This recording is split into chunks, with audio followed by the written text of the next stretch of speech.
Book 39, F2, Entry into the Realm of Reality, continued. F2 I just know this enlightening liberation of vision of the miracles of birth of enlightening beings in all objects over countless ages.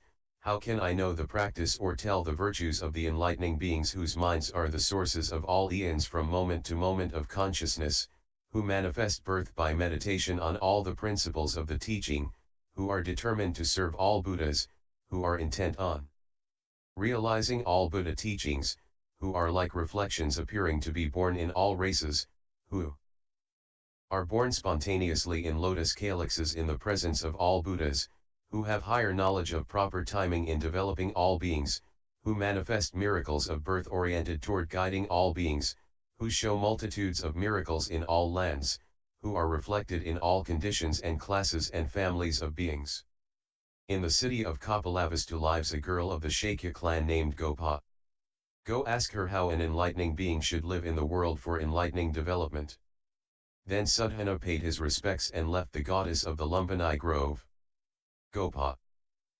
Then Sudhana left the Lumbini goddess and went to the city of Kapilavastu, cultivating that enlightening liberation of vision of miracles of birth of enlightening beings in all objects over countless ages, entering into it, expanding it, practicing it, purifying it, mastering it, contemplating it, examining it. He made his way to the meeting hall of enlightening beings reflecting the cosmos. When he went there, a goddess of the enlightening beings meeting hall named Sorrowless, together with 10,000 house goddesses, appeared before Sudhana and said to him, "Welcome is the great person with wisdom, knowledge, and courage, who roams the grounds of the vast palace of reality intent on cultivating the inconceivable liberations of enlightening beings, in the presence of the city of truth, ceaselessly entering into the endless methods of enlightening beings, attaining manifestation of the ocean of virtues of those who realize thusness, aiming for the knowledge of how to act and speak so as to mature all people, acting and speaking according to knowledge of the behavior of all people, mind-oriented toward spiritual practice, committed to increasing the flood of the ocean of joy in the feelings of all beings, on the path of knowledge of the teaching of all those who arrive at thusness. As I see you, with steady gaze on the pure realm of conduct of profound spiritual practice, before long you will attain perfection of the supreme ornaments of body, speech, and mind of the enlightened, and will act in the world with a body adorned with the marks and embellishments of greatness and a mind adorned with the light of knowledge of the 10 powers. As I see your steadfast, energetic exertion, before long you will be furnished with all the requisites for manifesting your being in the presence of all Buddhas of past, present, and future, receiving their teachings, experiencing the delight of the tranquil palace of spirituality, with all the meditations, liberations, concentrations, and attainments of enlightening beings. You will see into the profound liberation of Buddhas. That is because you do not tire, do not regress, do not feel pain in going to spiritual benefactors, meeting them, associating with them, receiving instructions, and applying the ways to virtue, and you are not overcome by any interference or barrier or obstacle, or by any demon or deity. Therefore you will soon become a source of joy for all beings." Then Sudhana said to the goddess Sorrowless, "May it be as you say, I would find supreme joy in extinguishing the burning of all beings' afflictions, in stopping the development of their evil deeds, in making them all happy, in getting them to act impeccably. Whenever sentient beings are involved in evil deeds and afflictions, with scattered minds, fall into painful or pleasurable states, and experience various forms of physical and mental distress, enlightening beings become most unhappy at that. Just as a doting parent would love its only child and would be most distressed at seeing the child be dismembered, in the same way a practicing enlightening being is most unhappy to see people fallen into miserable states because of compulsion by afflictions in action. Whenever sentient beings live in felicity because of good thoughts, words, and deeds, and experience physical and mental pleasures in celestial and human realms, enlightening beings are delighted and become happy and joyful. Furthermore, enlightening beings do not seek omniscience for their own sake, nor to produce mundane enjoyments and pleasures, nor in search of the various enjoyments of the realm of desire, nor under the compulsion of errors of conception, thought, and view. They live and work in the world without being controlled by fetters, bonds, propensities, or obsessions, without being controlled by craving or views, without their minds being bound up in ideas of mundane enjoyments, without being taken with the taste of pleasure of meditation, without being blocked by mental barriers. Furthermore, enlightening beings, giving rise to great compassion for sentient beings suffering immeasurable miseries in the ocean of existence, undertake a great vow to care for all beings. They appear carrying out the practice of enlightening beings in the mundane world, engaged in the development and guidance of sentient beings, by the force of the power of carrying out the vow of great compassion. They undertake a vow to serve all Buddhas in quest of thoroughly unobstructed omniscience for all sentient beings. By mastery of the vow to serve Buddhas, they do not tire in enlightening practice. While they carry on enlightening practice, seeing defiled lands they undertake a vow to purify all Buddha lands. While purifying oceans of lands, observing the variety of being states, they undertake a vow to purify the undifferentiated Supreme Reality body. Seeing sentient beings' acts, words, and thoughts defiled, they undertake a vow to purify sentient beings' acts, words, and thoughts. Seeing sentient beings with incompletely purified senses and minds, they carry on enlightening practice tirelessly, completely purifying the mental behavior of all sentient beings. Thus enlightening beings are indefatigable in carrying out the infinitely various practice of enlightening beings.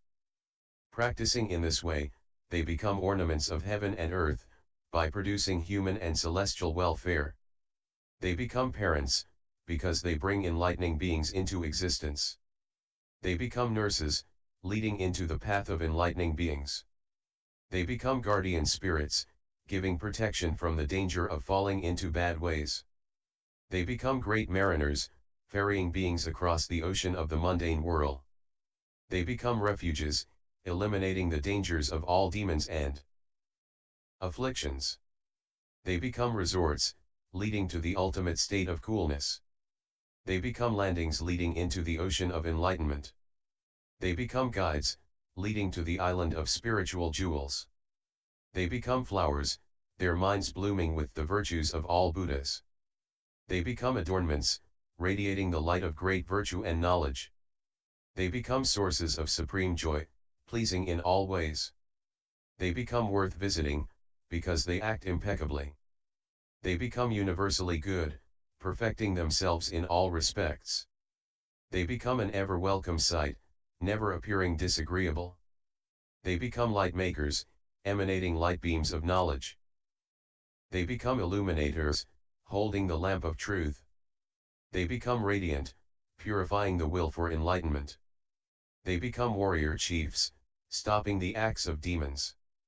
They become suns, radiating webs of light rays of wisdom. They become moons, the moon of awareness rising in the sky. They become clouds, showering the teaching on all beings. Thus do enlightening beings become a joy to all living creatures as they carry out enlightening practice. Then Sorrowless, goddess of the hall of assembly of enlightening beings, with those 10,000 house goddesses, showered Sudhana with the rain of mentally created flower garlands, aromatic powders, perfumes, and jewelry, all superior to those in the heavens. Then, surrounding him, they sang these verses in his praise as he entered the abode of enlightening beings. Buddhas emerge in the world at times, producing the light of knowledge, resolved on perfect enlightenment, out of compassion for the world. Hard to get to see, even in millions of eons. You are a son of knowledge. For the world in the darkness of ignorance, seeing the world in error, shrouded in the darkness of nescience, conceiving great compassion, you've set out for independence.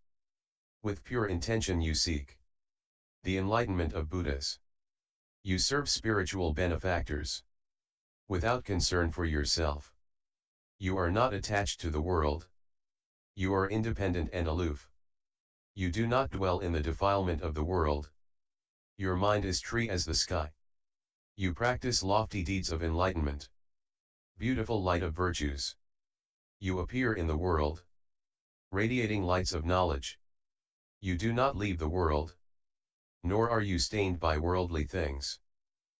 You traverse the world unattached, like the wind through the sky. Just as the Holocaust burns constantly, with energy like fire, you carry on enlightening practice. Lion-like, great hero, progressing boldly with steadfast vigor, imbued with the power of knowledge. You practice undaunted. All the oceans, or principles in the cosmos, you will enter, O hero, by serving true benefactors. Then the goddess sorrowless, having eulogized Sudhana, followed him as he went on. Hound to him by love for truth, Sudhana went into the meeting hall of enlightening beings which shone with reflections of the cosmos and looked around, desirous of seeing the shaken girl Gopa.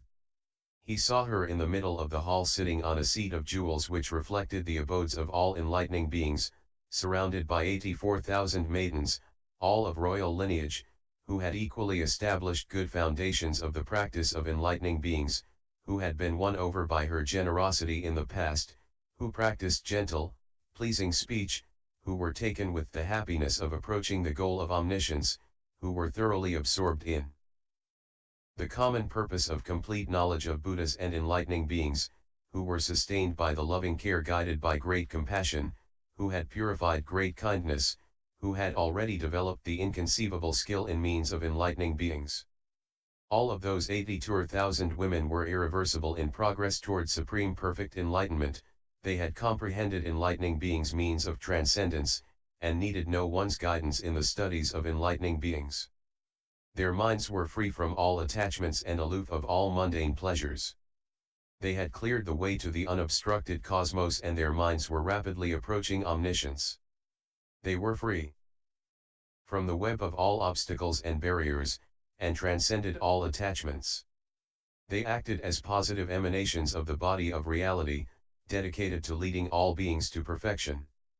Their minds sprang from a vast ocean of virtue, and they carried out the vow of the practice of universal good. They had developed tremendous energy in powers of enlightening beings, and the light of their minds was as a sun of knowledge. Then Sudhana went up to Gopa, paid his respects, and said, I have set my mind on supreme perfect enlightenment, but I do not know how enlightening beings act in the midst of the mundane world without being stained by its ills. How they realize the equal essence of all phenomena without staying in the stage of personal liberation alone, how they manifest the qualities of Buddhas without stopping the practice of enlightening beings, how they remain in the stage of enlightening beings yet show the sphere of all Buddhas, how they transcend all worldly states yet act in the midst of worldly states, how they achieve the reality body yet produce endless physical manifestations, how they resort to the formless reality body, yet manifest bodies like all beings, how they comprehend all the inexpressible truths, yet expound the truths to sentient beings in all languages, how they know there are no beings in the elements of existence, yet do not give up efforts to guide all beings, how they realize all phenomena are unoriginated and unperishing, yet do not give up the effort to serve all Buddhas, how they realize there are no results of action in phenomena, yet do not give up the effort to perform good deeds. Gopa said to Sudhana, it is very good that you think it fit to ask about the nature of this kind of practice of enlightening beings, as this is the question of one who is set on practicing the vow of universal good. So listen well and think carefully, for I will tell you, by the power of Buddha.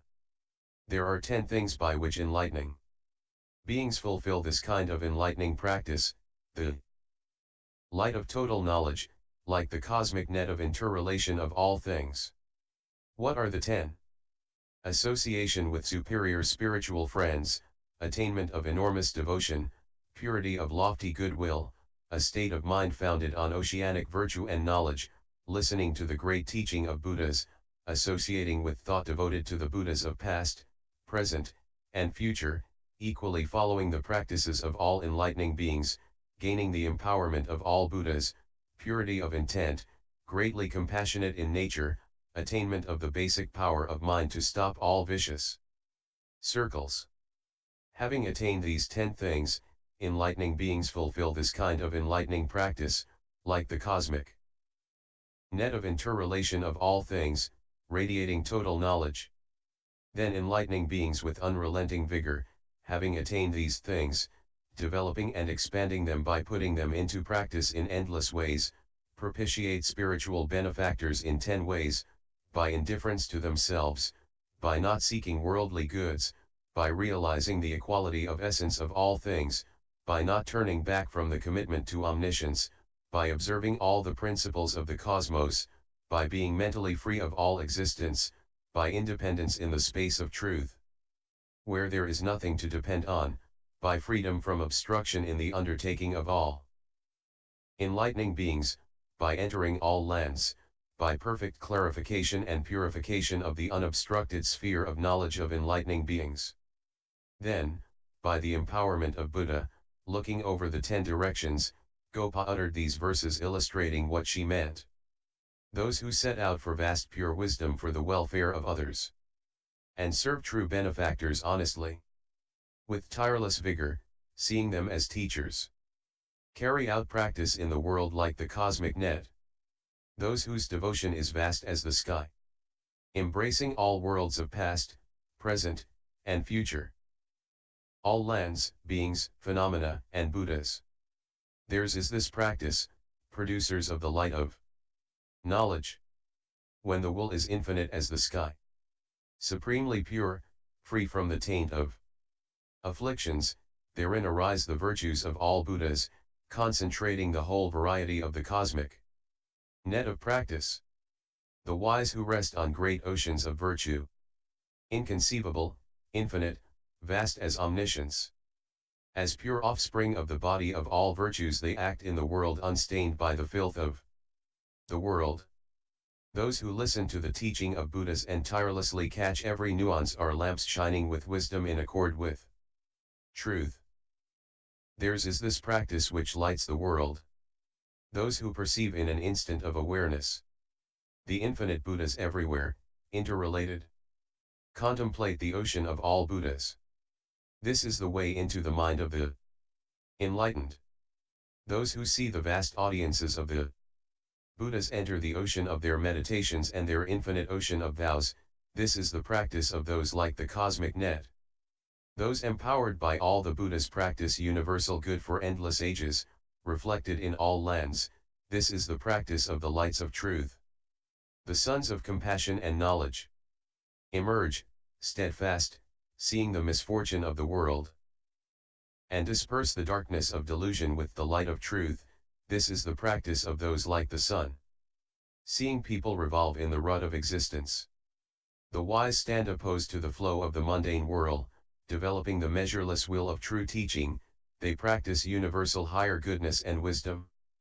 Those who learn these infinite principles, appearing in the world according to people's mentalities, with their own bodies like reflected images, develop people in the oceans of being, suffusing the world with myriad expressions of love, showing spiritual practice to people of various interests, teaching them according to their mentalities. The steadfast lead billions to enlightenment. Then Gopa said to Sudhana, I have attained an enlightening liberation whose sphere is observation of the ocean of concentrations of all enlightening beings. Sudhana asked, what is the scope of this liberation? Gopa replied, having attained this liberation, I penetrate as many ages in this world as atoms in untold Buddha lands, and I know all the beings in all conditions of existence therein, and I know all the deaths and births of those beings, their developments, their accomplishments, the variety of results of their actions.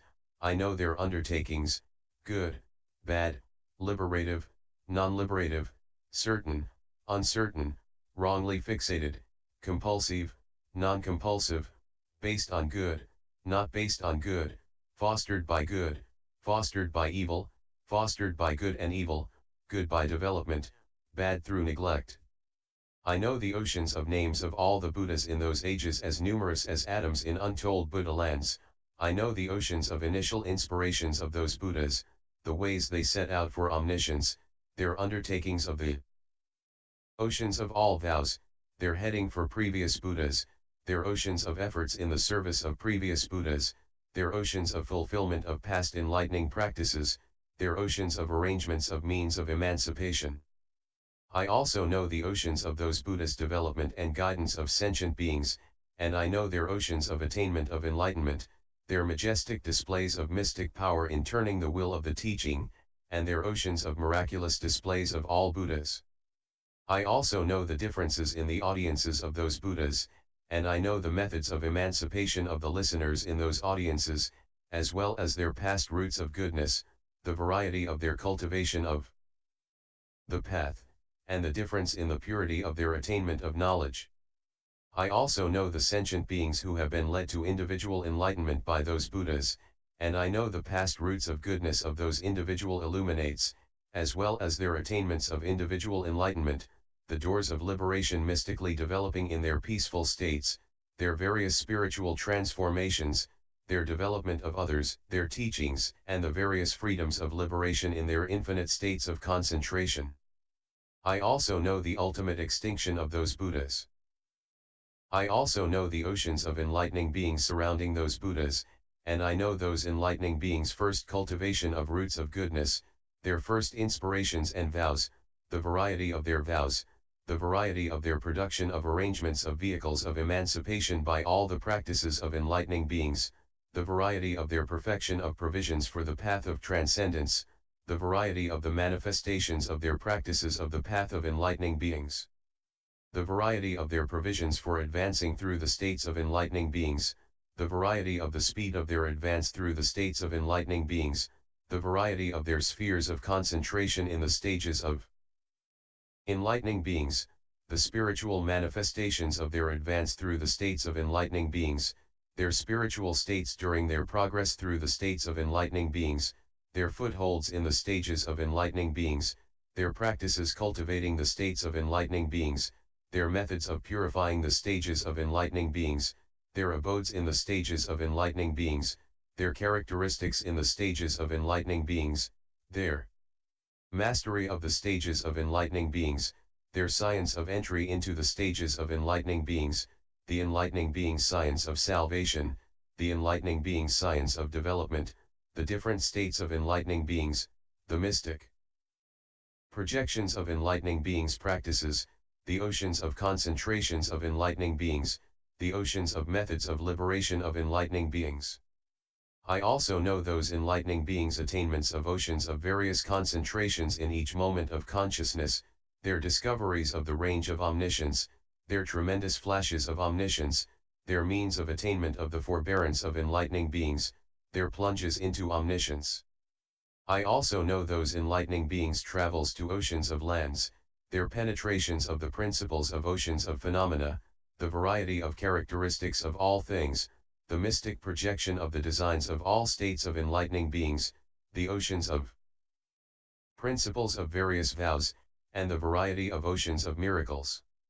Just as I penetrate the various oceans of ages past in this world, in the same way I know the endless unbroken succession of ages of the future, and just as I know all this in this world, so do know it in all the worlds within this world. And just as know this in all the worlds within this world, so do I know it in all the worlds in the atoms of this world. And just as I know it in all the worlds in the atoms of this world, so do I know it in the worlds in the 10 directions contiguous with this world. And just as I know it in the worlds in the 10 directions contiguous with this world, so do I know it in all the worlds in the 10 directions surrounding this world. And just as I know it in all the worlds in the 10 directions surrounding this world, so do I know it in all the worlds in the radiant world system of Vairocana. And just as I know it in all the worlds in the radiant world system of Vairocana, I know it in all the worlds surrounding the radiant world system of Vairocana. And just as I know it in all the worlds surrounding the radiant world system of Vairocana, I know it in all the places in the worlds in the oceans of worlds in the masses of worlds in this whole flower treasury universe, and in all the structures and features of the worlds. And as in this flower treasury universe, so also in all universes in the endless cosmos, throughout space, I know, comprehend, and recall the oceans of past vows of Vairocana, his oceans of past efforts, oceans of past attainments, persistence in enlightening practice through infinite ages, methods of purifying lands, means of serving past Buddhas, ways of receiving the teachings of past Buddhas, methods of attaining enlightening concentrations in the past, means of attaining control over utensils, ways of practicing the oceans of virtues of past Buddhas, oceans of ways of perfecting giving, methods of effecting the purification of the conduct of an enlightening being, means of attaining the forbearance of an enlightening being, oceans of force of the vigor of an enlightening being, oceans of methods of fulfilling all elements of meditation, oceans of ways of purification of the sphere of wisdom, means of manifesting reflections of life in all worlds, ways of purification of the sphere of vows of practice of universal good, pervasion of all worlds, oceans of means of purification of all lands, oceans of light of knowledge of all Buddhas, oceans of spiritual manifestations of accession to the enlightenment of all Buddhas, means of attainment of the range of knowledge of all Buddhas, oceans of mystic manifestations of attainment of enlightenment, oceans of ways of free exercise of the majestic power of turning the will of teaching, oceans of various audiences, the past roots of goodness of all the enlightening beings in all those audiences, their oceans of initial vows, their oceans of methods of developing and guiding sentient beings, the oceans of sentient beings matured by the Buddha as he carried out enlightening practice in the past, those enlightening beings' oceans of means of causing roots of goodness to grow in every moment of consciousness, their oceans of ways of attaining concentration, oceans of means of attaining total mental command, oceans of means of purification of the sphere of expository knowledge, oceans of mystic manifestations of accession to all stages of enlightenment, oceans of means of affecting the network of practice, oceans of gradual refinement, oceans of knowledge of gradual attainment entering all worlds, and oceans of all faculties, powers, elements of enlightenment, meditations, liberations, concentrations, attainments, and spiritual transformations. And just as I comprehend, know, and realize the oceans of enlightening practice of Vairocana Buddha in this whole cosmos, so also do I comprehend, know, and realize the indivisible oceans of enlightening practice of all Buddhas in all oceans of worlds throughout the cosmoses throughout all space. In this way I comprehend the entry into the indivisible totality of all enlightening beings' practices, entry into the infinite web of illusion, infinite cosmic pervasion, infinite instruction, and indication of entry into the basis of endless eons, of all Buddhas in all oceans of worlds throughout the cosmos, to the furthest reaches of space. Why? Because this is the scope of the enlightening liberation whose sphere is observation of the ocean of concentrations of all enlightening beings. Having attained this, I know the patterns of mental behavior of all beings, the accumulations of goodness of all beings, the means of purgation of defilements of all beings, the variety of deeds of all beings, the doors of concentration of all Buddha's disciples, the stage of concentration of all Buddha's disciples, the tranquility, liberation, and mystic transformation of all individual illuminates, the methods of the oceans of concentrations of all enlightening beings, the ocean of ways of liberation of all enlightening beings, and the ocean of ways of liberation of all Buddhas. Then Sudhana asked Gopa, "How long ago did you attain this liberation?" She replied, "As many eons ago as atoms in 100 Buddha lands, there was a world called producing fearlessness. In that world was an age called superior conduct. In the middle of that world was a set of 4 continents called safe. On the southern continent was a metropolis called magnificent trees, the greatest of 84 billion cities.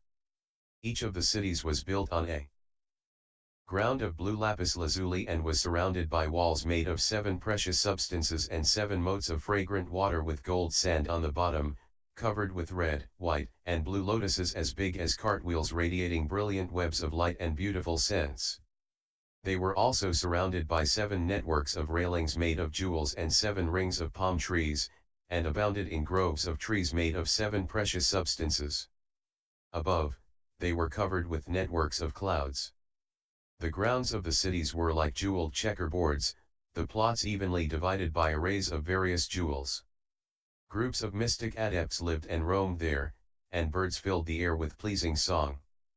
The cities were adorned with millions of parks, and they were prosperous and wealthy. Hundreds of thousands of happy men and women populated them. There were constant showers of beautiful flowers, stirred by the wind. Hundreds of thousands of earth spirits lived in them. Furthermore, from the golden nets of wind chimes adorning all the trees came happy voices saying, bathe, drink, eat, practice the teaching, arouse the determination for enlightenment, realize mastery of the stage of non-regression, happiness to you. At that time, in the capital city magnificent trees, there was a king named Lord of Wealth, ruler of the region. He had 84,000 women in his palace.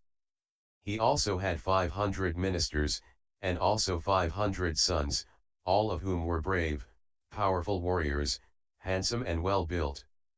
His queen, the foremost of the 84,000 women, was named Lotus-born. She had a son named Lord of Glory, who was very handsome and bore the 32 marks of a great man, pleasing to the sight of all. Once, as a youth, this prince went, with the permission of his father and mother, to go see one of the parks of the city, called Clouds of Light on a mountain of fragrant plants. He went together with 20,000 girls, projecting a great aura of felicity, glory, energy, splendor, and beauty. Admired by men and women all around. They got into a golden vehicle with 4 huge diamond wheels and unbreakable diamond axles set in the finest sandalwood. It was ribbed with well-arranged diamonds of all fragrances, splendidly adorned with flowers of all jewels, draped with nets of all jewels, with a lion seat set in the middle of the interior, arrayed with great jewels. The reins, strings of jewels, were held by 500 girls, and it was drawn by 1,000 thoroughbred horses fleet as the wind. Overhead was a beautiful sloping canopy made of white lapis lazuli, with a flawless, immeasurable luster, supported by tall poles of blue lapis lazuli, adorned with all kinds of arrays of rare jewels, held by hundreds of thousands of people surrounding the vehicle, singing and playing music, scattering flowers, and burning incense. The 8-lane road was level and free of gravel, set on a bed of all precious substances, spread with gold sand, decorated with flowers of various jewels, lined on both sides with rows of jewel trees and railings of various gems.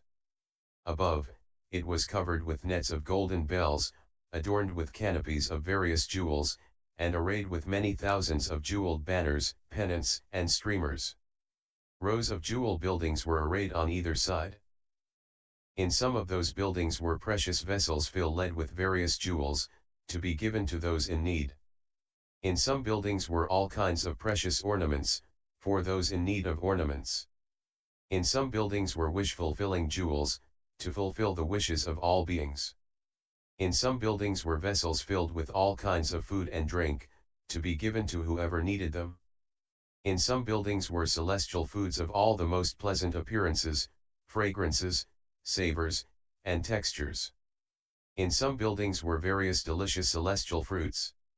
In some buildings were millions of fine celestial garments, for those in need of clothing to use as they wished. In some buildings were all kinds of the finest celestial fragrances, for those who wanted perfume, to use at will. In some buildings were all kinds of utensils for people to use as they wished. At that time there was a courtesan named Beautiful in that metropolis, with whom the king consorted. She had a lovely daughter named Splendor of Delight in virtuous conduct, who was neither too tall nor too short, neither too stout nor too lean, neither too heavy nor too light. She had black hair and eyes, a pleasant face, and a clear voice. She spoke sweetly and kindly, she was wise, versed in all arts and sciences, clever and diligent, dignified and serene, kind-hearted and gentle, always pleasant to be with. She had scarcely any desire, aversion, or folly, she was modest and conscientious, soft and sincere, free from guile and deceit, self-controlled. She and her mother, accompanied by many girls, got in a jeweled chariot and rode out of the city before the Prince Lord of Glory. Looking for the prince, going according to the king's directions, when she saw the prince she became greatly enamored of him. Bound by the excessive affection she conceived for the prince, unable to control herself, she said to her mother, "If you do not give me to the Prince Lord of Glory, I will die or suffer torment equal to death." Her mother said, "Do not think this way. This prince has the marks of a supreme ruler, and it is obvious that after his father passes away he will succeed to the throne and become king. At that time a special woman will appear from the sky. Furthermore, we prostitutes give pleasure to everyone, we do not serve one person all our lives as a rule. We have set out to attend the Prince Lord of Glory at the command of the King Lord of Wealth. Do not hold fast to this wish of yours, for it is unattainable." Now, at that time a Buddha named Supreme Son was appearing in the world, a saint, perfectly enlightened, complete in knowledge and conduct, gone to felicity, supreme knower of the world, tamer of humans, teacher of celestials and humans, awake, blessed. He was at an enlightenment site called light emerging from the cloud of teaching in the park cloud of light. On a mountain of fragrant plants, where he enjoyed his first 7 days since attaining enlightenment. The girl, who was reclining in the chariot, saw that Buddha in a dream. When she awoke, a goddess who had been a relative in a past life told her that the Buddha was in the park, in his first week of enlightenment, surrounded by a group of enlightening beings, before a crowd of all kinds of spirits, and that all the deities of earth, space, water, fire, wind, oceans, rivers, mountains, night, dawn, forests, trees, plants, grain, cities, foot tracks, sanctuaries, bodies of light, habitations, the sky and all directions had gathered to see the Buddha. Supreme Son. Emboldened by seeing the Buddha and hearing of the Buddha's virtues, finding a favorable opportunity, the girl then spoke these verses. Before the prince, I am known in the world for beauty, renowned everywhere for virtues. None compares to me in the power of knowledge. I know all arts, amusements, and magic. Hundreds, thousands of men look on me with lust, but I have no desire for people of the world. I have no ill will. Neither am I pleased by anyone. I have neither anger nor hatred. I delight in the welfare of all. When I saw you, young man, excellent in form and strength, endowed with virtue, all my senses were delighted, and immense joy arose in me. Your complexion is like a pure shining jewel. Your hair is black and curly. You have a fine brow and nose. I offer myself to you. You have excellent features. Resplendent, you are like a mountain of gold. In your presence I do not shine. I am like a pile of charcoal. Your eyes are large and dark. Your jaw is like a lion's, your face like the foal. The fine sound of your voice is irresistible. Please take me in. Your tongue is long and broad, coppery red, soft, shining like a jewel. With your superb, clear voice, you delight people when you speak. Your teeth are even, shining white, clean and well spaced. When you show them as you smile, you delight people, O hero. Your body has the 32 marks of greatness, brilliantly shining, pure. Adorned with them, you will become a sovereign ruler of men moon. Then the Prince Lord of Glory said to the maid Splendor of Delight virtuous conduct, whose daughter are you, whose ward? I cannot make another's ward my own. Then he spoke these verses. O lovely one, endowed with beauty of form, with fine features and a pure body, I ask you to tell me this. Whose ward are you? Have you father or mother, brother, husband, or master, or someone else who thinks of you as his, treating you kindly? I hope you are not vicious, do not steal, are not promiscuous, and do not lie. I hope you do not cause discord, do not slander others, do not covet others' goods, and are not hostile toward anyone. May you not stand on the wasteland of views, let your intelligence not be taken away by habits, may you not exert bad influence on people by guile or deceit. Do you love and respect your parents, relatives, friends, and elders? Does your heart reach out to give to the poor to help them? Are you well disposed towards spiritual benefactors who tell you about religion at the appropriate time? Are you truly healthy and capable in body and mind? Do you respect the Buddhas and love the enlightening beings? Do you know the supreme teaching from which the enlightening beings are born? Can you abide by the supreme religion and not do any wrong? Do you have higher love and respect for the infinite ocean of virtues? Are you kind to the helpless and lost? Are you really compassionate toward evildoers? Are you most happy to see the success of others? Are you indifferent, by the power of wisdom, to those who annoy you for no reason? Seeing people in the slumber of ignorance, do you firmly seek supreme enlightenment? Would you not weary of endless ages of spiritual practice? Then the supreme courtesan beautiful, mother of the maid splendor of delight in virtuous conduct, said to the Prince Lord of Glory, this daughter of mine, who was spontaneously born from within a lotus, has never before gone out of the house. Then she spoke these verses. Listen to what I say, O Prince. About my daughter, of whom you ask.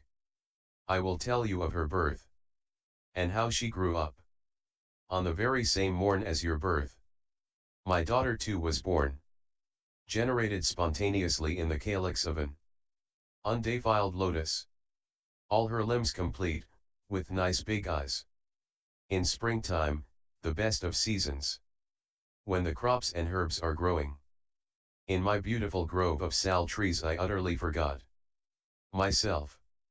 The branches were blooming with most beautiful flowers. The fruiting trees were like dense clouds. Amid the trees with singing birds I roamed, joyful, free from care.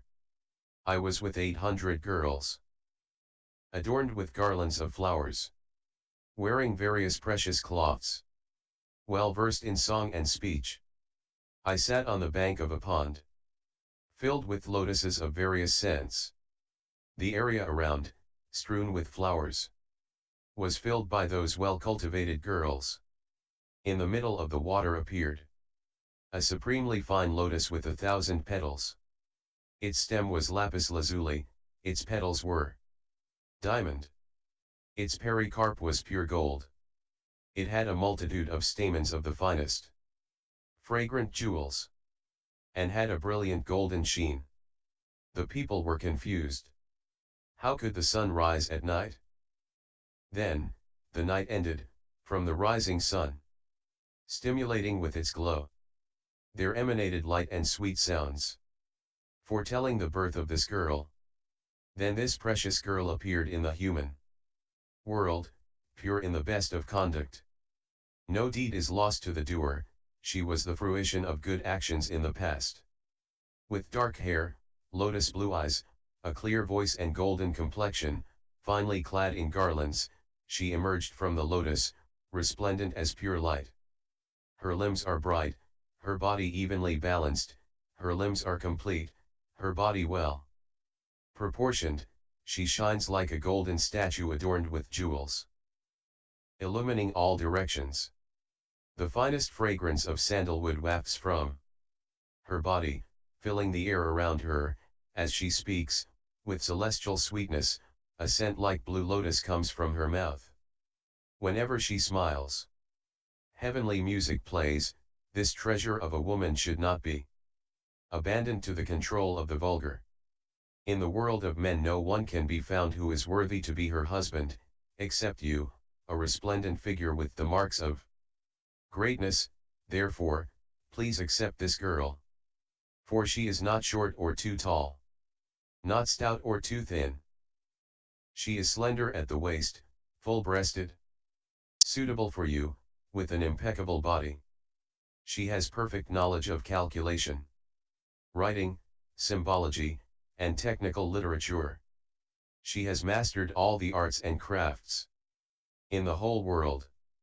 She is expert in archery, and always hits her mark, pacifying opponents by her power of attraction. She is ultimately successful everywhere. All her limbs are like pure jewels. She radiates an aura of light, adorned by the virtues she has accomplished. She is fit to be your companion. She knows the cause of all illnesses that afflict living beings, and she is able to cure them by correct use of medicines. She has mastered all the different languages of the people on the continent, and the variety of customary usages of society everywhere. She knows the articulation of sounds, and the means of differentiation among them. And she is expert in all the songs and dances in the world. She is not jealous or envious. She is not lustful or ill-tempered. She is taciturn, honest, and gentle, free from anger and harshness, very intelligent. She is diligent, well-behaved, not argumentative, always obedient to the worthy. She is respectful, seeking to do whatever is good. She will do as you ask. She is always compassionate toward the elderly, toward the sick and the poor, toward the suffering, the blind, and toward the helpless. She is always thinking of the welfare of others, and never thinks of benefit for herself, seeking the welfare of the whole world. She is adorned with superior virtues of mind. She is never careless, always mindful and aware, whether standing, sitting, reclining, or walking, whether silent or speaking. She is always remembered and honored. This virtuous one shines in all ways, and is always loved by people. None would tire of looking at her. But she has no attachment to the world, respectful of spiritual friends. She wants always to see you. This far-seeing, uncorrupted lady has a pure mind, stable as the polar mountain. Ever adorned with her own virtues, she has no enemies at all, she has no peer in knowledge. She is fit to be your bride, O prince. Then the prince, having entered the park, said to the maid in the presence of her mother, I have set out for supreme perfect enlightenment, whereby I may gather the infinite stores of omniscience, cultivate the practice of enlightening beings for infinite eons and perfect all the transcendent ways, serve the Buddhas for endless eons, uphold the teaching of all Buddhas, purify all Buddha lands, perpetuate the lineages of all Buddhas, develop all groups of sentient beings to maturity, stop the pains of the mundane world for all sentient beings, lead sentient beings to ultimate bliss, clarify the eye of knowledge in all sentient beings, strive for the attainments of all Buddhas and enlightening beings, abide in the equanimity of all enlightening beings, accomplish all the stages of enlightening beings, purify all sentient beings, cultivate total giving to put an end to poverty for all sentient beings, practice transcendent giving for endless eons and satisfy all sentient beings with gifts of food and drink, and satisfy all beggars by giving away all goods. As I practice total relinquishment, everything internal and external is to be given away. I am to give away my sons, daughters, wife, I am to relinquish my eyes, head, hands, and feet, all my limbs. You will hinder my giving, you will become unhappy at the relinquishment of beloved children, you will feel much physical and mental pain, you will resent my determination to give up everything. When I cut off my limbs to give them to beggars, you will be pained and grieved. And there will come a time when I leave you to go forth into the tutelage of a Buddha, at that time you will be unhappy. Continued, G2, H.